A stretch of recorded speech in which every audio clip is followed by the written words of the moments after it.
The handsome liberal. Who has watched his videos? If you have not watched his videos, watch them. I'm going to put a link underneath the video. Subscribe to him. Together, let's support each other, right?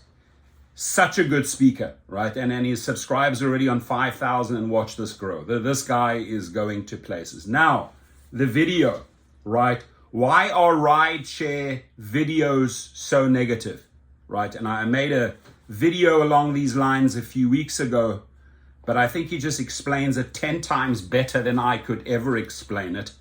And the key word to me here, which stuck out, is evolve. We all evolve as humans. We grow, we learn from our mistakes, from our successes, right? And just the same with YouTube channels. They evolve. Randy, my good friend Randy, the rideshare, the Uber guy, right? He evolved into a whole new field and grew. So this is how it goes, my friends, and there's no one that sums it up better than the handsome liberal. Right now, why am I such a negative Nancy? Why do I get on YouTube and constantly talk shit about rideshare, whether it's Uber or Lyft? Why am I such a negative Nancy? Why can't I get on here and come to you with some positive information? Exactly. That's what I get in the comment section. I get criticized all the time. Why the hell do you complain so much? If you don't like the shit you're doing, go get another damn job. Precisely. And shut the hell up. I've gotten that in the comment section. So today I want to come and holler at the folks. And the reason why, being a veteran driver, I make it clear I've been driving off and on for Uber and Lyft since 2014, in between jobs, things like that. Why am I so negative? In reality, the goal is not to be negative. The goal is to discuss what goes on, what is relevant to the lifestyles of rideshare drivers. The problem is there's not a lot positive to report. So it's not that I'm trying to be negative to you folks, it's that when I tell you what's going on in the ride-sharing world, most of it is not very favorable to drivers. And if you talk to other veteran drivers that have been driving for even a year or longer, ask them different things about rideshare and ask them to explain what's going on in their world, whether they're driving for Uber and Lyft.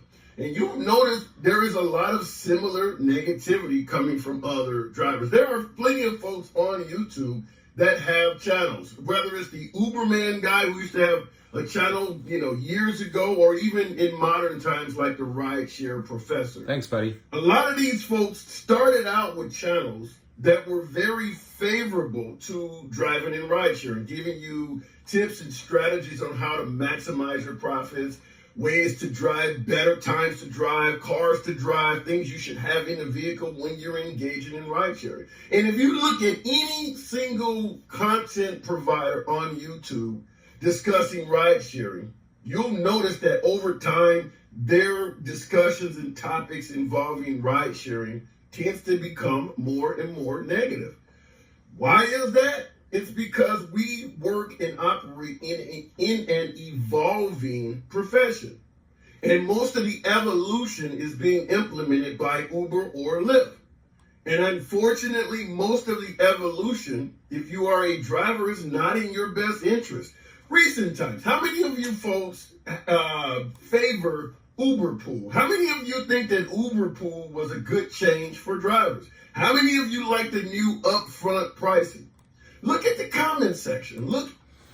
So I want to jump in there before I carry on because, he nails every single point, right? Let's go back. I mean, he's a veteran. He's been driving since 2014, almost 9 years now, right? I started driving before 2014, around, I think, 2013, being doing it for 9 years. And back then, anyone that drove back then, whether it was 13, 14, 15, or 16, or maybe even 2017, can relate to this, right? There was a fairness involved, right? You can scream as much as you want about Travis Kalanick, right? Travis Cordell Kalanick, sorry. But he knew how to pay people. He maybe did not know how to treat people, Dara 10 times worse. but he knew how to pay people, right?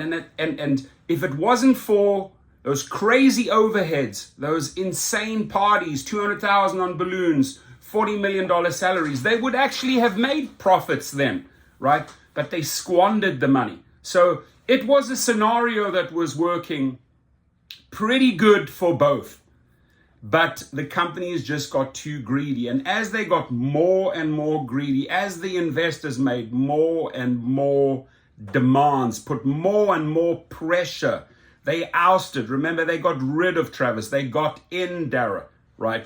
So they wanted to start making money. And everything started evolving, right? And when you want to talk about evolving, let me give you an example, right? I really want to jump on this word that he uses here, evolving, because it's so powerful. Everyone evolves, right? I mean, you can evolve in reverse, right? You can be successful like Elon Musk and lose $200 billion in no time, right? You can sabotage yourself. You can self-deteriorate, right? You can go in reverse. You can go into a spiral. You can commit suicide because you give up, right? Or, the opposite. You learn from your mistakes. You evolve. You climb the ladder, and hopefully you achieve better and higher things, right? That's the ultimate goal. But what I feel like the evolvement, if you look at the evolvement of Uber and Lyft and these gig companies, it evolved into more and more greed. So when they don't pay attention and spend money on things like safety, when they take money from any pimp, hoe, carjacker, murderer, stabber, killer, criminal, right? If you're that desperate, then you're going to get desperate things happening in your company. Sound bites in the media, right? So what's really evolved here is that the hands have gone into the cookie jar deeper and deeper and have grabbed more and more. Ladies and gentlemen, in Los Angeles, we were driving for $3.25 per mile on X, right? On X in 2012. We're now at 60 cents. I remember when I was starting off in Uber Black and Uber SUV, it was $4 something, right? You just drove around the corner and you made $25. But guess what? Out of that $25, which the rider was prepared to pay, the company took their share as well, and both sides were happy. Where we are today, right? Especially massive turnaround in 2019. You had a guy, they call him the numbers guy, come in who has been shafting drivers, shafting gig workers. I'm specifically talking about Dara Khosrowshahi, Logan Green, John Zimmer, Tony Zhu, right? Why do you have to give yourself $400 million, Tony Zhu? Why do you have to pay yourself $42 million, Dara Khosrowshahi, or pay $2 million on a security entourage, right? So where we are today, ladies and gentlemen, and this is what he sums up so well, where is the good news these days? It has deteriorated into a negative experience where you have to just outsmart the algorithm, outclass the company, the algorithm every single day, whether you're cherry picking, whether you're looking for the couple of deals with an upfront pricing. Was Uber Pool a great thing that they brought out? Absolutely not. Was upfront pricing the next genius move? For the company, maybe, definitely not for the driver. So you show me the good stories and you show him the good stories and we will report on them. But he is absolutely 100% right when he says that these channels, or for example, my channel, his channel, other channels have evolved. We can't report on all those fantastic, successful ways of making $2,000, $3,000, $4,000 a week, right? Many a times making $3,000, $4,000 a week. Not possible anymore, right? Unless you would drive 24 hours a day, right? It's just absolutely not possible anymore. So it's well said. I'm going to continue.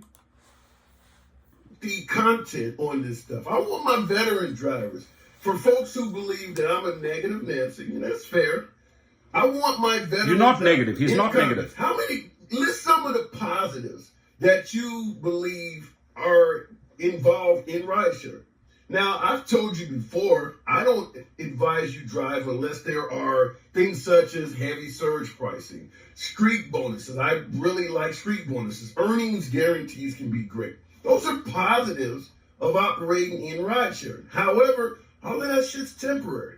So you're not going to make a bunch of videos about street bonuses because anybody that's doing this knows that a street bonus can disappear at any given time. Same thing with earnings guarantees. There are markets out there. When was the last time you saw a really good earnings guarantee? Let's say you drive for Lyft in your market. Now, I understand if you live in some of the bigger cities like Chicago, Washington, D.C., Los Angeles, you guys get to enjoy a hell of a lot of surge pricing. But there's a lot of smaller markets, like I mentioned, Columbia, Missouri, or, Jacksonville, Florida, or Jackson, Mississippi. They're not seeing surge pricing at all. None. I mean, whereas it may be only on the holidays or after some big event, but it may be only a handful of times per month or even per year. So it's not like I'm trying to be negative, just giving you incidents that's taking place. For instance, in Baltimore, from November 22nd to Christmas Day, 39 carjackings of rideshare drivers. How the hell am I supposed to report that from a positive standpoint? Exactly. And then it gets worse when one woman in that city decides to carry a stun gun, has a passenger report her to Lyft, and they fire her. How am I supposed to make that shit sound positive? Where you're in a very dangerous, high crime environment, you decide to carry some type of weapon to defend yourself, and the company responds by firing you for doing so. Tell me how am I supposed to make that sound positive? So it's not being a negative Nancy, I'm just telling you what the hell is going on. Facts. And by the way, don't take my advice for it. Look at any Uber or Lyft page on Facebook or on social media or even the app. When you go to the Google or Apple store to download the app, when you download apps, they allow you to rate the app. There's often a bunch of comments in regards to people rating the app. Literally anything that Uber or Lyft has where they leave the comment section open, all of the comments are negative. Even just to download the damn app, it's loaded with negative comments about Uber and Lyft. It's not me being negative, folks. This is what drivers out here are engaging in. Like I said, in the comment section, my veteran drivers, if you've been driving for a year or longer, give me your list of negatives that you would give someone as advice that was trying to get into ride sharing versus the list of positives. In the comments, list the pros and cons of driving in ride sharing. Good point. And let me see if I want folks to read the comments. New drivers watch this shit all the time. We can help out other folks. Let's see how many folks have lists where the pros outweigh the cons. So why the hell don't you just get another job if you don't like this shit? Well, I say it in every video. I only drive part-time in between jobs, which makes it clear that the only time I'm driving is when I don't have a day job, in between jobs, meaning that income has gotten low enough where I may find myself needing to make money from a desperate situation and I'm willing to try ride sharing for a quick period of time. But clearly I'm trying to get out of ride sharing and do something else, which is also why I always stress in every video, only do ride sharing when you're getting some type of street promotion or earnings guarantee. Do not drive for base fares. Base fares are fucking ridiculous. The IRS, someone let me know, I'm not a tax professional, obviously, but I believe the IRS, when you claim on your taxes, you can claim up to, 53, 56 cents per mile or something like that. Most Uber markets pay well under $1 per mile. There are markets that pay in the 60s. In fact, I believe there's a market, I think Orlando or somewhere like that pays like 62, 63 cents a mile. So if the IRS, based on their calculations, believe that if you are using your own vehicle, you are incurring expenses up to 53 cents per mile. For every mile you drive, it costs you at least 53 cents in expenses, fuel, oil, whatever, car depreciation. If the IRS believes that, That means if you're only getting paid, let's say 70 cents per mile in your market, and a lot of Uber and 60 Lyft cents. markets pay less than that, but let's say you're making 70 cents per mile, and the IRS is giving you a 53 cents deduction. That means even according to the IRS, you're only earning 17 cents per mile in profit. That shows that even to the IRS, your ass ain't making shit. And you know the IRS wants to tax you. They don't want to tell you you're not making much. They want to paint a picture like you're making a lot so they can tax you more. So if you're not making shit to the IRS, that should tell you everything you need to.